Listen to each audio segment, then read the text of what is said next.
தாய் வீடு மார்ச் 2025. காலநிலை மாற்றமும் கட்டட காப்புறுதியும். எழுதியவர் செந்தூரன் புனிதவேல். வாசிப்பவர் குமணன் தம்பி.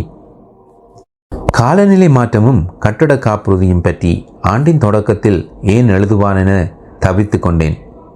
காலநிலை மாற்றம் என்பது ஒரு நாட்டிற்கோ அல்லது ஒரு கண்டத்திற்கோ அடங்கியதல்ல என்பதை அனைவரும் அறிவோம். இதற்கு கனடாவும் விதிவிலக்கு என கொள்ள முடியாது. 2024ஆம் ஆண்டு காப்புறுதி அமைப்புகள் தீயினாலும் வெள்ளத்தினாலும் ஏற்பட்ட பாதிப்புகளுக்கு பெரும் பொருட்செலவை கொடுக்க வேண்டியிருந்தது. இழப்புகளை ஈடு செய்வதுதான் காப்புறுதி அமைப்புகளின் கடமையாகும். கனடிய காப்புறுதி அமைப்புகள் 2024ஆம் ஆண்டில் கொடுப்பனவாக $855 கோடி செலவிட்டு உள்ளது.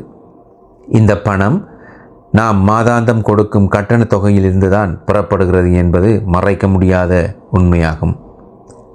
ஆனால் இத்தொகை 2016ஆம் ஆண்டில் செலவிட்ட தொகையிலும் $200 கோடி அதிகரித்துள்ளது என்பதை கவனத்தில் கொள்வது அவசியமாகும்.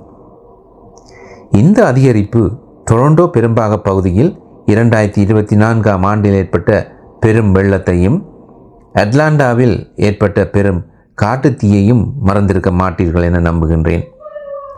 பிரிட்டிஷ் கொலம்பியாவில் தீக்கிரையாக்கப்பட்ட பிரதேசத்தின் வருடாந்த விளைவுகளை வரைப்படுத்தினால் 2023ஆம் ஆண்டில் 28,900 சதுர கிலோமீட்டர், 2018ஆம் ஆண்டில் 13,540 சதுர கிலோமீட்டர், 2017ஆம் ஆண்டில் 12,160 சதுர கிலோமீட்டர், 2024ஆம் ஆண்டில் 10,800 சதுர கிலோமீட்டர், 2021ஆம் ஆண்டில் 8,700 சதுர கிலோமீட்டர் ஆகும்.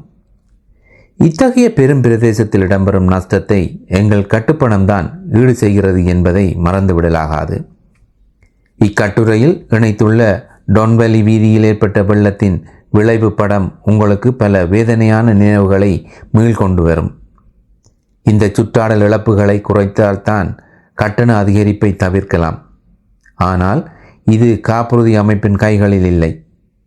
மக்கள் மனதில் விழிப்புணர்ச்சி ஏற்பட்டு அரசியல்வாதிகளுக்கு சுற்றாடல் மாசுபடுவதை தவிர்க்க முயற்சியும் முதலீடும் செய்தால்தான் பணம் நஷ்ட ஈடாக விரயமாவதை தவிர்க்கலாம்.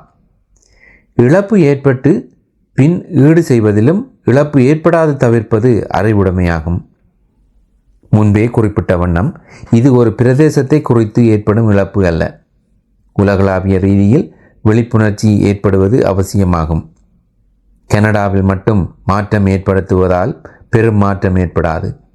அயல் நாடாகிய அமெரிக்கா மட்டுமல்ல, அனைத்துலகமும் விழிப்படைய வேண்டும்.